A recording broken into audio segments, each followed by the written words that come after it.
자, 우리 5번부터 보겠습니다. 그 자료의 4쪽에 그 하단에 5번 있죠.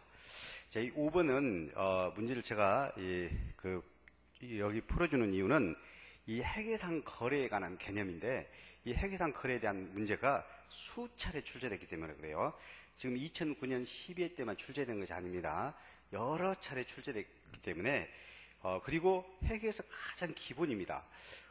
분명히 회계라는 것을 그 첫 시간에 정의를 하면서 기업에서 발생한 그런 경제적인 거래나 사건을 기록한다라고 그랬죠. 측정한다. 그래서 그 거래에 관한 개념이에요. 그래서 통상 우리 이제 회계에서 거래라는 것은 이를 말합니다.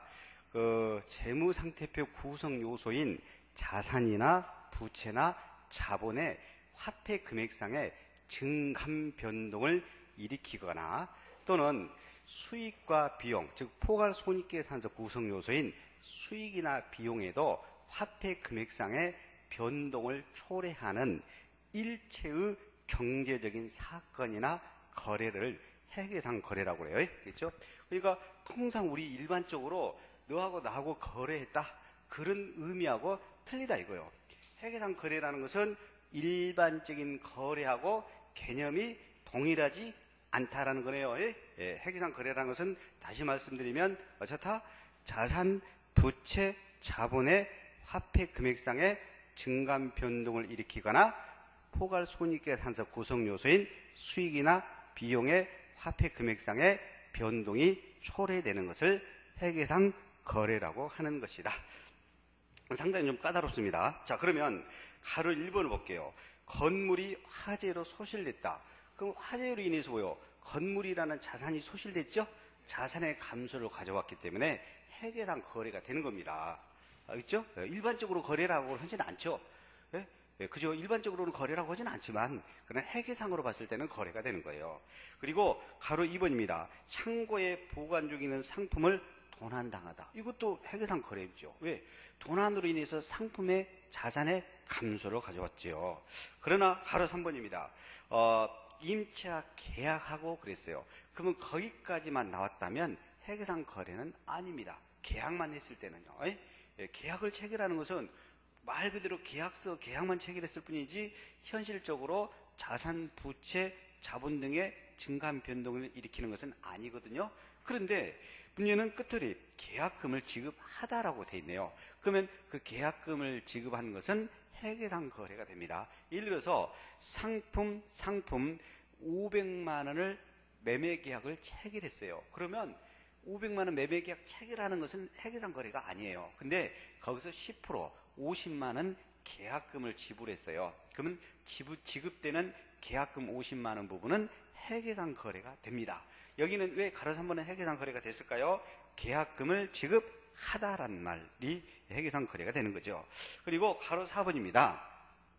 자, 발행된 주식을 액면 분할하라고 했는데 주식회사는 당연히 주식을 발행해서 주주로부터 지분 참여자 주주로부터 납입금을 받아가지고 자본을 구성하는 회사죠. 그런데 이제 그 회사는 자금이 더 필요하다면 주식을 더 발행을 늘릴 수 있습니다. 그래서 자본을 더 이렇게 조달할 수도 있는데, 근데 이런 방법도 있어요. 이런 방법도 지금 한 주에 한 주식에 그 액면, 우리나라는 액면 주식을 발행하는 액면 가액이 기재가 돼야 되는데, 그러면 자, 1주 액면으로 정해진 금액이 5,000원입니다. 5,000원인데, 근데 액면이 너무 높아요. 그래서 1주 액면을 1,000원짜리로 만들려고 그래요. 그러면 시중에 지금 발행된 주식이 1주 액면 5,000원짜리인데 이를 1,000원짜리로 다시 발행해 주려면 5,000원짜리 한 주를 1,000원짜리 몇 주로 나눠줘야 될까? 5주로 분할해 줘야 되겠지? 그러니까 5,000원짜리 한 주를 회사가 주주로부터 받아갖고 1,000원짜리 5주를 이렇게 분할해 준다 이 말이에요. 이것을 주식의 액면 분할이라고 그래요. 1주 액면 5,000원이 1주 액면 몇 주로 5,000원짜리가 1주 액면 1,000원짜리로 5주로 나눠지는 거죠. 이런 것을 주식 액면 분할이에요. 하나 예를 들어 보겠어요. 그러면 1주 액면이 10,000원짜리로 돼 있는데 1주 액면 5,000원짜리로 주려면 몇 주를 줘야 될까? 2주를 줘야 되겠죠. 맞습니까? 그러면 회사는 10,000원짜리 한 주를 주주로부터 받고 5,000원짜리 두 주로 분할해서 발행해 줍니다. 그러면 전체적인 가치는 차이가 있어요, 없어요? 없죠. 그러니까 전체적인 차이가 없기 때문에 회계상으로는 기록의 대상이 안 돼요. 그래서 거래가 아니다라는 거예요. 예? 회계상으로는 뭐가 아니다? 거래가 아니다. 주식 액면분할은 뭐 생각하면 된다? 10,000원짜리 한 주를 없애고 액면 5,000원짜리 두 주로 주는 것. 그렇게 쉽게 생각하면 돼요. 예? 그럼 전체적인 가치는 변동이 없다. 그래서 회계상으로는 거래가 아니다. 예. 그래서 가로 4번 회계상 거래가 아니고 가로 5번 상품을 주문하다. 회계상 거래가 아니죠. 주문 자체는 회계상 거래가 아니란 말이에요. 내가 주문했다. 그 자체는 회계상 거래가 아닙니다. 그러나 이제 나중에 주문하면서 나중에 이제 그 주문한 것이 상품이 도착이 되면 물건값을 치르거나 할 거 아니에요. 그때는 회계상 거래가 됩니다. 주문 자체는 회계상 거래가 아니다. 그리고 가로 6번 주주에게 주식을 배당하다. 그러면 주주가 회사에 대해 출자를 했죠. 그럼 출자한 주주한테 배당을 준 겁니다. 이건 회계상 거래입니다. 왜? 이익잉여금이라는 하여튼 이익 갖고 줄 거란 말이에요. 이익 갖고. 그래서 주식 배당은 차후에 보겠지만 회계상 거래가 된다. 회계상 거래가 됩니다. 근데 주식의 액면물화는 회계상 거래가 아니다. 그 다음에 계약만 체결하는 것은 회계상 거래가 아니다. 근데 계약금을 지급하는 것은 회계상 거래이다. 그 다음에 주문하다라는 것은 회계상 거래가 아니다. 그죠? 그러면 여기에 해당하는 것만 찾아주면 된단 말이에요. 회계상 거래에 해당하지 않는 것으로만 묶인 거. 그러면 가로 4번이 회계상 거래가 아니죠. 가로 5번이 회계상 거래가 아닙니다. 그러면 가로 4, 가로 5로 돼 있는 동그라미 4번이 정답이 되는 거다 이거죠. 그렇죠? 그래서 이 문제를 제가 여러분한테 풀어준 이유는 자료에서 거기에 묻는 지문, 묻는 내용에 해당하는 것만 이렇게 답을 골라낼 줄도 알아야 된다 이거죠. 그러면 회계상 거래가 뭐다라는 개념을 정확히 알고 있으면 이런 것들은 쉽게 해결할 수 있는 것이 되겠습니다. 자, 그리고 문제 6번입니다. 자, 문제 6번은 이제 회계 처리에 관련된 거예요. 이렇게 회계 처리 문제가 출제가 됩니다. 그래서 문제 6번과 문제 7번 회계 처리 문제예요. 자, 문제 6번은 지금 이런 내용입니다. 이제 회계 처리는 이제 왼쪽인 차변과 오른쪽인 대변 이렇게 나눠서는데 일단 회계 처리는 차변, 대변 뭐가 기록할까 이걸 지금 신경 쓰는 거 아니에요. 이거 신경 쓰지 말고 제가 그걸로 인해서 문제를 내는 것이 아니라 그렇게 이런 형태의 계산에서 회계 처리 문제가 나온다라는 것을 알려주고자 하는 겁니다. 문제 6번과 7번은. 자, 문제 6번은 이렇게 되어 있어요. 2010년 10월 1일에 은행으로부터 10만 원을 3개월간 차입을 했습니다. 가로 하나에 보니까 이자율은 연 12%네요. 이자는 원금 상환할 때 같이 지급하기로 했어. 원리금을 한꺼번에 주기로 했다 이거죠. 그러면 3달 빌렸으니까 10월 1일 날 빌렸으니까 10월 1일 날 빌렸고 12월 30일 3달이 지났을 때 이제 원리금이 상환하잖아요. 그럼 원리금 상환할 때 회계 처리를 해봐라 이거예요. 회계 처리를 해봐라. 여러분들은 차변이 뭐가고 대변이 뭐가고 이거 신경 쓸 필요 없고요. 문제는 지금 현금으로 뭔가 갚아야 되겠지. 근데 원금도 갚아야 되고 이자도 갚아야 되겠지요. 맞아요? 예, 현금으로. 그러면 결국은 원금 차입금도 갚아야 되겠고 그 다음에 뭣도 갚아야 돼? 이 3달 빌렸으면 단기라고 그래. 차입금 원금도 갚아야 되겠고 이자도 발생했죠? 이자? 그러면 이자는 몇 달씩 계산해야 될까요? 이자는 지금 몇 달 빌렸습니까? 3개월 빌렸죠? 그럼 3개월치 이자만 우리가 계산할 줄 알면 되지. 예? 3개월치 이자만. 자, 10만 원이 빌린 원금이죠. 그렇지 않습니까? 자, 풀이 과정 분명히 있습니다. 자료에. 예. 자, 10만 원 원금이죠. 연 12% 빌린 거죠. 연 12%죠. 맞습니까? 근데 12%는 1년은 12달이지. 12달 내내 12% 아닙니까? 근데 빌린 기간은 몇 달만 빌렸습니까? 3달만 빌렸죠? 그러면 3달 이자만 계산해야 되겠죠? 그럼 3달 이자는 얼마 나옵니까? 3,000원 나옵니다.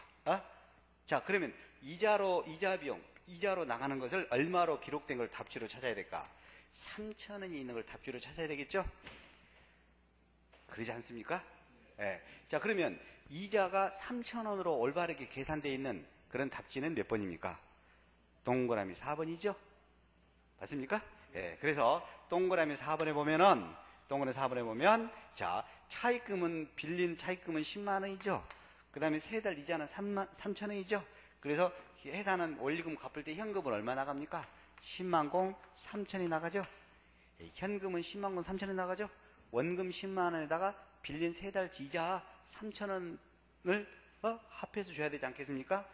자, 그래서 답은 4번이죠? 자, 그러면 지금 이건 신경 쓸 필요 없다니까요. 대변에 현금이 오고 차변에 차입금 이런 거 신경 쓰지 마시고요. 제가 여러분들에게 말씀드리고 이야기하고자 싶은 것은 이렇게 주어진 자료에서 주어진 내용에서 이렇게 세 달치 이자를 계산할 줄 여러분들이 알아야 된다 이 말이에요. 그러면 세 달치 이자 3천원을 계산할 줄 알면 이자가 3천원으로 써진 답이 4번이 된다 이거죠. 이렇게 계산해서 회계 처리 문제가 나옵니다. 그러면은 그 계산만 제대로 할 줄 알면 돼요. 그래서 동그라미 1항은 이자가 12,000원으로 돼 있죠. 동그라미 1항은 차변 왼쪽에 보면 12,000원 이자가 써 있죠. 12,000원이 1년간이잖아요. 1년간 빌렸으면 12,000원이 맞겠죠. 그러나 세 달 빌렸으니까 동그라미 4번 이자가 세 달치 얼마 써진 거? 3,000원이 써진 거. 네? 알겠죠? 여러분들이 세 달 빌려고 그 원리금 상환할 때 10만 공 3천원만 주면 되는 거지 11만 2천원을 줄 필요는 없잖아요. 그랬습니까? 안 그렇습니까? 그렇죠? 그래서 이 문제는 이렇게 주어진 그 내용에서 여러분들이 계산할 줄 알면 답을 찾을 수 있다 이거죠. 그렇죠? 자, 그리고 문제 6번입니다. 문제 6번은 문제 7번이죠, 이제. 문제 6번은 답이 4번이 됐고요. 문제 7번은 이제 이건 지금까지 한 번도 빠지지 않고 출제를 했기 때문에 그리고 올해도 또 출제를 했습니다. 자, 주주택은 2000X1년 10월 1일에 1년분 보험료 12만 원을 현금으로 지급하면서 선급보험료로 회계처리 1년치 12만 원을 선급보험료로 회계처리했어요. 그러면 결산일이 12월 말일입니다. 지금 여기 결산이 12월 말일 날짜로 안 써져 있는데 원래는 문제가 이렇게 이제 회계 원리는 41번부터예요. 그러면 회계 원리는 41번, 문제 41번 위에 보면 요런 전체 80번까지 문제를 풀 수 있는 기본적인 내용을 줍니다. 예를 들어서 여기 주어집니다. 특별히 언급이 없으면 회계 기간은 1월 1일부터 12월 31일까지로 한다. 그리고 한국채택국제회계기준에 따라서 정답을 찾으시오. 그런 말이 나와요. 그러니까 그 구체적인 문제에서는 회계 기간이 안 써져 있고 어디가 전체적으로 써졌다? 쉽게 말하면 머리말 형태로 써졌단 말이에요. 그러니까 12월 31일이 기말 결산 수정 문제입니다. 그래서 이 문제 41번은 이런 내용, 이 문제 7번은 이런 내용이다. 10월 1일 날에 지급을 했어요. 보험료 지급을 했고, 그 다음에 12월 31일이 결산일이라고 이미 언급이 돼 있어요. 그러면 이때 회계 처리해봐라 이거예요. 회계 처리해봐라. 근데 문제는 요 10월 1일 날 현금으로 얼마를 지급했냐면 12만 원 지급하면서 선급 임차료라는 자산으로 미리 선불해준 임차료다라고 해놨단 말이에요. 선불해서 준 임차료다. 선급 임차료를 해놨어요. 그러면 12월 말 결산일까지 몇 달이 지났습니까? 3개월이 지났죠. 그러면 3개월치에 대한 뭐를 계산해 줘야 될까요? 임차료 비용을 계산해 줘야 되겠지. 그렇지 않습니까? 저는 이런 생각 드네요. 10월 1일 날 선불해서 임차료를 1년치 12